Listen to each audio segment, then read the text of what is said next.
Hi മക്കളെ, എല്ലാവർക്കും സുഖം തന്നെയല്ലടാ. ഓണപ്പരീക്ഷയ്ക്ക് നിങ്ങളെല്ലാവരും അടിപൊളിയായി തന്നെ പ്രിപ്പയർ ചെയ്യുന്നുണ്ട് എന്ന കാര്യം എനിക്ക് ഉറപ്പാണ്. നമ്മൾ ഇന്നലെ നമ്മുടെ സ്വന്തം മൂവിങ് ചാർജസ് ആൻഡ് മാഗ്നറ്റിസം എന്ന് പറയുന്ന ചാപ്റ്റർ ഡീറ്റെയിൽ ആയി തന്നെ പഠിച്ചാണ്. അതിൽ നിന്നുള്ള എല്ലാ ഡെറിവേഷൻസും എല്ലാ കൺസെപ്റ്റുകളും പഠിച്ചതാണ്. നമ്മുടെ എക്സാമിന് ആ ചാപ്റ്ററിൽ നിന്ന് ഉറപ്പിച്ച് ചോദിക്കാൻ സാധ്യതയുള്ള പലതവണ ചോദിച്ചിട്ടുള്ള ഒരു ഇമ്പോർട്ടൻറ്റ് ക്വസ്റ്റ്യൻ ആണ് നിങ്ങളിപ്പോൾ കണ്ടുകൊണ്ടിരിക്കുന്നത്. വളരെ പ്രധാനപ്പെട്ട ചോദ്യമാണ്. ഇതെങ്ങനെ ക്രാക്ക് ചെയ്യാം എന്ന കാര്യം നമുക്ക് പരിശോധിക്കാം. തയ്യാറല്ലടാ? സോ ഏത് ചോദ്യം വന്നാലും മനസ്സിരുത്തി ഒരു 2 തവണ നിങ്ങളെല്ലാവരും ഒന്ന് വായിക്കുക. സോ എന്താ ചോദ്യത്തിനകത്ത് പറയുന്നത്? The wire shown in the figure carries A current of 20 ampere.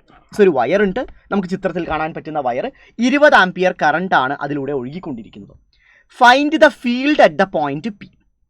P എന്ന് പറയുന്ന പോയിന്റിലുള്ള ഫീൽഡ് നമുക്ക് കണ്ടുപിടിക്കുക. ഇവിടെ നിങ്ങൾ മനസ്സിലാക്കുന്നത്, ഫീൽഡ് എന്ന് പറഞ്ഞാൽ ഒരു കറന്റ് ക്യാരിയിങ് കണ്ടക്ടറിന് ചുറ്റുമുള്ള ഫീൽഡ് എന്ത് ഫീൽഡാണ്? അത് ഉറപ്പായും മാഗ്നറ്റിക് ഫീൽഡാണ്. സോ പി എന്ന് പറയുന്ന പോയിന്റിലുള്ള മാഗ്നറ്റിക് ഫീൽഡാണ് നമുക്ക് കണ്ടുപിടിക്കേണ്ടത്. നിങ്ങൾക്ക് ഇവിടെയുള്ള ഈ പറയുന്ന കറന്റ് ക്യാരിയിങ് കണ്ടക്ടറിന്റെ ഷേപ്പ് നോക്കിക്കേടാ. യെസ്, അതൊരു സർക്കുലർ ഷേപ്പാണ്. പക്ഷെ ഒരു കംപ്ലീറ്റ് സർക്കിൾ ഉണ്ടോ? കംപ്ലീറ്റ് സർക്കിൾ ഇല്ല. അതിൻ്റെ അറൗണ്ട് ഒരു 90 ഡിഗ്രി ഇവിടെ റിമൈനിങ് അവർ സർക്കുലർ പോർഷൻ അല്ല എന്ന രീതിയിൽ കാണിച്ചിട്ടുണ്ട്. അഥവാ 3/4 ഒരു മുക്കാഭാഗം മാത്രമേ സർക്കുലർ ഷേപ്പിലുള്ളൂ. സോ ഈ ഒരു പോർഷൻ മൂലം ഈ പി എന്ന് പറയുന്ന പോയിന്റിലുള്ള മാഗ്നറ്റിക് ഫീൽഡാണ് നമുക്ക് കണ്ടുപിടിക്കാനുള്ളത്. എങ്ങനെ കണ്ടുപിടിക്കാം എന്ന കാര്യത്തിലോട്ട് നമുക്ക് കിടക്കാം.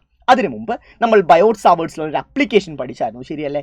ഒരു സർക്കുലർ കറന്റ് ക്യാരിയിങ് ലൂപ്പ് മൂലം ആ പി എന്ന് പറയുന്ന എക്സ് ദൂരത്തിലുള്ള പോയിന്റിലുള്ള മാഗ്നറ്റിക് ഫീൽഡ് കണ്ടുപിടിക്കാൻ എല്ലാവരും പഠിച്ചതല്ലടാ. അത് കണ്ടുപിടിച്ചതിന് ശേഷം നമ്മൾ ആ പറയുന്ന ലൂപ്പിൻ്റെ സെൻറ്ററിലുള്ള പോയിന്റ് പി ആയിട്ട് കൺസിഡർ ചെയ്തിട്ട് അവിടെയുള്ള മാഗ്നറ്റിക് ഫീൽഡ് കണ്ടുപിടിക്കാനുള്ള ഇക്വേഷൻ ഇന്നലെ ഞാൻ പഠിപ്പിച്ചു തന്നില്ലടാ മക്കളെ. എന്താണ് ഇക്വേഷൻ വരുന്നത്? Yes, B equal to μ0 ni/2a. ഇതായിരുന്നു ഇന്നലെ നമ്മൾ പഠിച്ച ഫൈനൽ ഇക്വേഷൻ എന്ന് പറയുന്നത്, ശരിയല്ലടാ? അഥവാ ഒരു സർക്കുലർ ലൂപ്പിൻ്റെ സെൻറ്ററിലുള്ള പോയിന്റിലുള്ള മാഗ്നറ്റിക് ഫീൽഡ് കണ്ടുപിടിക്കാനുള്ള ഇക്വേഷനാണ് μ0 ni/2a. ഇവിടെ ആക്ച്വലി ഒരു ലൂപ്പ് മാത്രമേ ഉള്ളൂ. സോ എന്നിൻ്റെ വാല്യൂ എത്രയാണ്? 1 ആണ്. So B equal to μ0 i/2a. ഇത് നമുക്ക് സബ്സ്റ്റിറ്റ്യൂട്ട് ചെയ്യാം, റൈറ്റ്? ക്ലിയർ? ഇവിടെ അടുത്തൊരു പ്രശ്നം എന്ന് പറഞ്ഞാൽ ഇവിടെ ഒരു കംപ്ലീറ്റ് സർക്കിൾ ഇല്ല.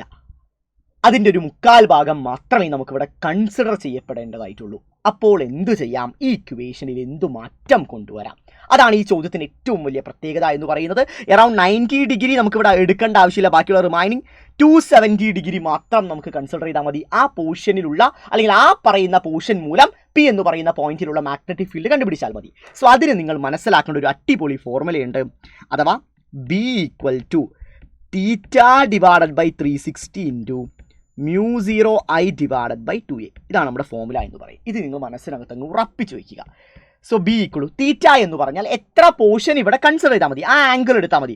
ടോട്ടൽ എന്ന് പറഞ്ഞാൽ 360 ആണ്. അതിൽ 90 ഡിഗ്രി അങ്ങ് ഒഴിവാക്കുക, ദാറ്റ് ഈസ് 270. സോ തീറ്റയ്ക്ക് വരും എന്ത് കൊടുത്താൽ 270 കൊടുത്തു /360 ഇൻറ്റു μ0യുടെ വാല്യൂ നിങ്ങൾക്ക് എല്ലാവർക്കും അറിയാം, അല്ലെങ്കിൽ അറിയണം. 4π ഇൻറ്റു 10⁻⁻⁷ ആണ്. കറണ്ട് നമുക്ക് ചോദ്യത്തിനകത്ത് നൽകിയിട്ട് 20 ആംപിയർ ആണ്. So 20 /2 into A. എ എന്ന് പറഞ്ഞാൽ ആ സർക്കുലർ ലൂപ്പിൻ്റെ റേഡിയസ് ആണ്. റേഡിയസ് എത്രയാണ് മക്കളെ? 2 സെൻറ്റിമീറ്റർ എന്ന് പറഞ്ഞിട്ടുണ്ട്. മീറ്ററിലോട്ട് മാറ്റണം. So that is 2 into 10⁻⁻². ഇതാണ് കാര്യം. ഇനി നിങ്ങൾക്ക് ഡയറക്റ്റ് ആയിട്ട് നമ്മുടെ കാൽക്കുലേറ്ററിൽ ഇട്ട് സബ്സ്റ്റിറ്റ്യൂട്ട് ചെയ്യാം. ഞാനൊന്ന് വേണമെങ്കിൽ ഒന്ന് സിംപ്ലിഫൈ ചെയ്ത് കാണിച്ചു തരാം. ലൈക്ക് കാൽക്കുലേറ്റർ ഇടാൻ ബുദ്ധിമുട്ടുള്ള ആളുകളാണെങ്കിൽ സിംപ്ലിഫൈ ചെയ്ത് തന്നെ പഠിക്കാം. 0 ക്യാൻസൽ ചെയ്തു, 9 വെച്ച് ക്യാൻസൽ ചെയ്താൽ മുകളിലും താഴെയും എത്രയാണ്? 3 4. ക്ലിയർ അല്ലേ? ഈ പറയുന്ന നമുക്ക് വേണമെങ്കിൽ 4ഉം 20ഉം ക്യാൻസൽ ചെയ്യാം 5 ടൈംസ്. ദെൻ 2 2 4 അല്ലേ? 4ഉം 4ഉം ക്യാൻസൽ ചെയ്തു. ദെൻ ബാക്കി റിമൈനിങ് പോർഷൻസ് മാത്രം നമുക്ക് എടുത്താൽ മതി. സോ ആൻസർ എന്തോടാ? ബാക്കിയുള്ളത് ഇവിടെ ശ്രദ്ധിച്ചാടാ, ഒരു 3 ഉണ്ട്, ഒരു 5 ഉണ്ട്. 3 ഇൻറ്റു 5 എത്രയാണ്? 15 എന്ന് വരും. സോ 15 ഒരു പൈ കൂടിയുണ്ടേ.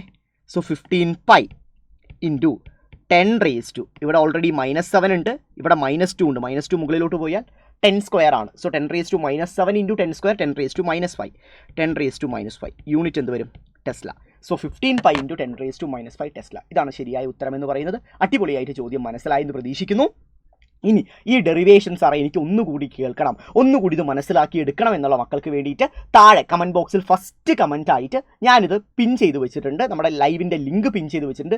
ഡ്യൂറേഷനും ഞാൻ കൊടുക്കാം. ബയോട്ട്-സാവേർട്സിലോൻ്റെ ആപ്ലിക്കേഷൻ്റെ ഡ്യൂറേഷനും കൊടുക്കാം.